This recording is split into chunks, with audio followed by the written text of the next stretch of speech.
हाथ ऊपर करो, वो यहाँ हाथ लगाए, वो यहाँ हाथ लगाएं। अच्छा, हमारी औरतें, हमारी बहुएं, हमारी माताएं, हमारी बहनें, उनके छूने के लिए है।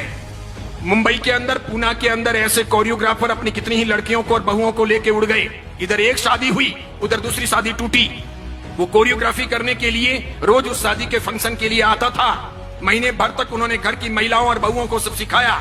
उसी के अंदर एक बहू के साथ प्यार हो गया, इधर शादी निपटी। सेकेंड डे सवेरे वो इस बहू को लेकर रफू चक्कर हो गया, शादी कर ली उसने। समझ रहे हो आप? ये चीजें होगी। साड़ियां भी खुद पहननी सीखनी चाहिए। कोई फैशन डिजाइनर हमें साड़ी पहनाने आए और वो मर्द हो, अच्छा, वो यहां तक हमें छुए और उसके साथ में हमारे घर का भाई हस्तमिलाप करेगा। साला दिमाग खराब हुआ है क्या? क्या जरूरत है ऐसी? दादियों से पूछो, उनको किसी ने छुआ था क्या? मम्मियों से पूछो, किसी को छुआ था क्या? छूने दिया था क्या? अच्छी बहनों को कोल्हापुरी पहन के रखना चाहिए, तुरंत बाहर निकलना चाहिए, एक लगानी चाहिए, कम से कम 2 दांत तो बाहर आ जाने चाहिए। नहीं आते हो तो मुझे को, मैं सिखाऊंगा आपको कैसे दांत बाहर निकालने चाहिए। इसीलिए अब ये अट्ठाई, ये ओली, ये सिद्धि तप, ये पालितना की यात्रा, ये नव्वाणु, ये उपध्यान तप पहले बंद हो। वो करें जिनको ये सब ना करना हो, जिनको डांडिया खेलना हो, जिनको कोरियोग्राफर को यहां सब हाथ लगवाने हो, इस प्रकार के नाच करने हो। अभी मैंने कुछ वीडियो देखे हैं जिसमें 65 साल 70 साल के दादा और दादी डांस कर रहे हैं, 70 साल के, फिर 45 साल के पापा और मम्मी वो भी डांस कर रहे हैं। किसके लिए? बिटिया की शादी है उसके लिए। शोभा देता है। 65 साल 70 साल के दादा और दादी डांस करें, अच्छा लगता है। अब टांगे तो कब्र में लटकी है और डांस करना है, कोई मर्यादा है या नहीं? अच्छा, डांस नहीं करने से शादी अच्छी नहीं होगी क्या?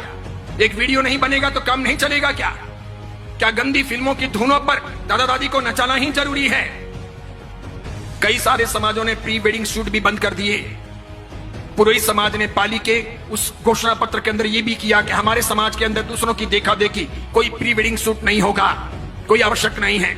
वेडिंग के बाद यानी शादी के बाद आप आराम से घूमो, आपका काम करो, लेकिन यह सुभाषपद नहीं है। ये सब फिल्मों से, सीरियलों से आया है। क्या दिखाना है?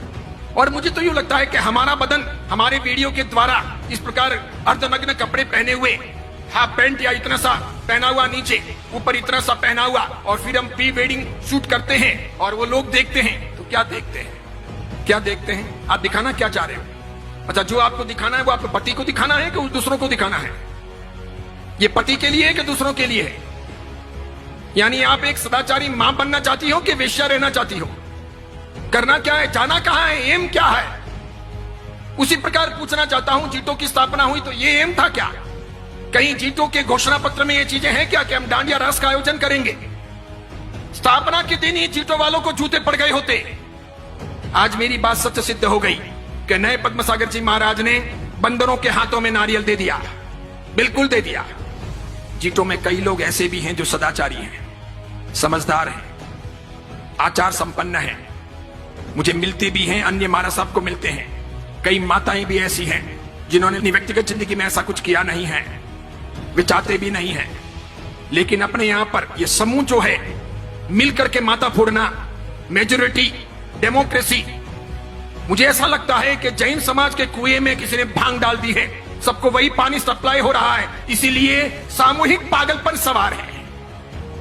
इस बीच में ऐसा कोई आदमी बोले तो उसकी बहुत कीमत नहीं, उसको लोग खारा समझते हैं, उसके प्रति लोग दुर्भाव रखते हैं, उसे पसंद नहीं करते। क्योंकि मुझे तो ये सब फर्क नहीं पड़ता, मैं किसी की रोटियों का मोहताज नहीं हूं, और मैं तो कफन पहन के निकला हुआ हूं पहले से ही, और मेरे कोई आगे रोने वाला नहीं, पीछे कोई धोने वाला नहीं। मैं इसकी फिक्र करता नहीं, मुझे कोई बहन बेटी की शादी करवानी नहीं है, मेरा कोई उपास्य नहीं, मेरा कोई मंदिर नहीं, मेरा कोई घर नहीं, मेरे कोई स्थान है नहीं, मैं कल कहां रहूंगा ये मुझे पता नहीं है, इसलिए मैं कोई परवाह करता नहीं कि मुझे किसी प्रकार की गुलामी करनी है, बिल्कुल नहीं, नेवर। मैं तो सत्व के आधार पर जीने वाला आदमी हूं। जितने केस होने दें, जितने दुश्मन सामने आए आने दें, जिस मुकाम पर मौत होगी होगी, एक बार होगी, 2 बार थोड़ी होती है मौत, एक बार होगी। और किसी के सर्टिफिकेट से मुझे कोई स्वर्ग या मोक्ष थोड़ी मिलेगा, तो क्या फर्क पड़ता है कोई मेरे बारे में क्या बोलता है, कुछ भी कहे।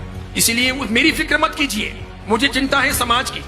भगवान महावीर का समाज चिंता रहा, वो पवित्र रहा, अच्छा रहा, तो साधु साध्वियों का और हमारे सब कामों का कोई व्रत रहेगा। अगर भगवान महावीर का समाज ही कमजोर पड़ गया तो मेरे एक के मजबूत होने से क्या होगा? मेरे एक के जिंदा रहने या लंबी उम्र पा लेने से भी क्या होगा? मैं व्यक्तिगत सफलताओं को समाज के सामने, धर्म के सामने महत्वपूर्ण नहीं मानता। मेरी व्यक्तिगत सफलताएं कितनी भी हों, अगर वो व्यक्तिगत सफलताएं मेरे समाज के लिए, मेरे धर्म के लिए उपयोग में नहीं आती है तो मेरा जीना हराम है। फुकट की रोटियां खा करके कोई मतलब नहीं है। इसलिए मैं सोचता हूं सफलता का पहला मापदंड कि मेरा समाज सुरक्षित रहे, साफ सुथरा रहे, मेरा धर्म सुरक्षित रहे, साफ सुथरा रहे। यह आवश्यक है। आप जैसे लोगों को क्रांति करनी चाहिए, उठना चाहिए। पूरे बेंगलुरु में यह हवा फैलानी चाहिए कि डांडिया नहीं होगा, कोई जीतो, कोई जियो, कोई अन्य संस्थाओं के अंडर में नहीं होगा।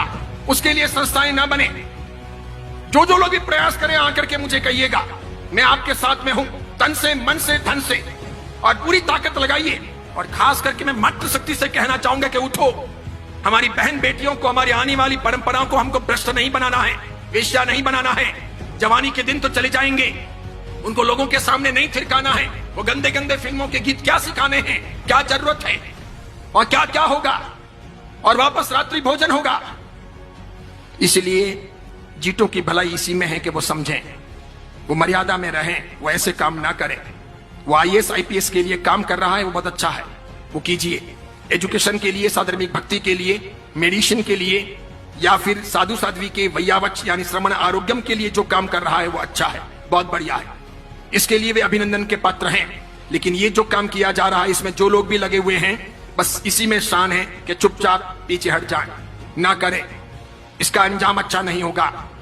फिर ऐसा ना हो कि हमको दूसरे कोई तरीके अपनाने पड़े बंद करवाने के लिए। ऐसी चीजें मान्य नहीं होनी चाहिए।